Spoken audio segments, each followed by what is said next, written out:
Reported on an Israeli-based company called Amdocs that generates the computerized records and billing data for nearly every phone call made in America.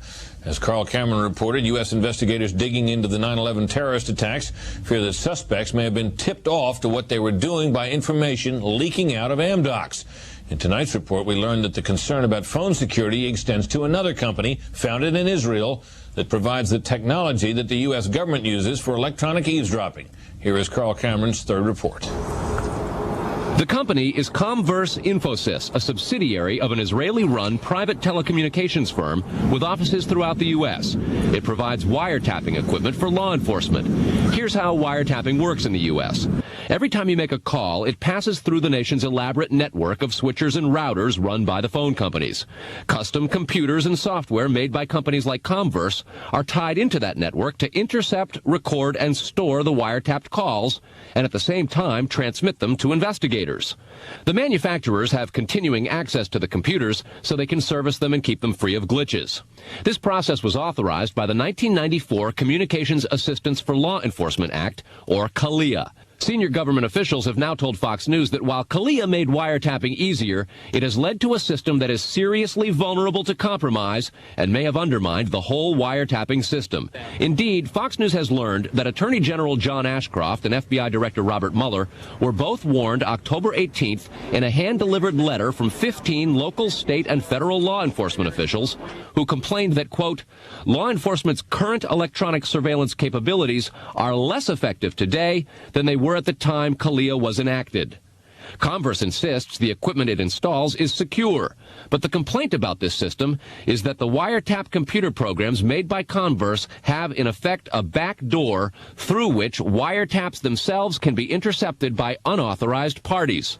Adding to the suspicions is the fact that in Israel, Comverse works closely with the Israeli government and under special programs gets reimbursed for up to 50% of its research and development costs by the Israeli Ministry of Industry and Trade. But investigators within the DEA, INS, and FBI have all told Fox News that to pursue or even suggest Israeli spying through Comverse is considered career suicide.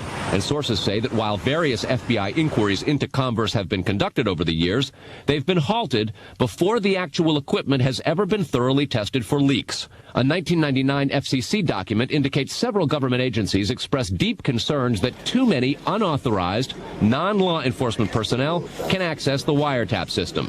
And the FBI's own nondescript office in Chantilly, Virginia, that actually oversees the CALEA wiretapping program, is among the most agitated about the threat. But there is a bitter turf war internally at FBI.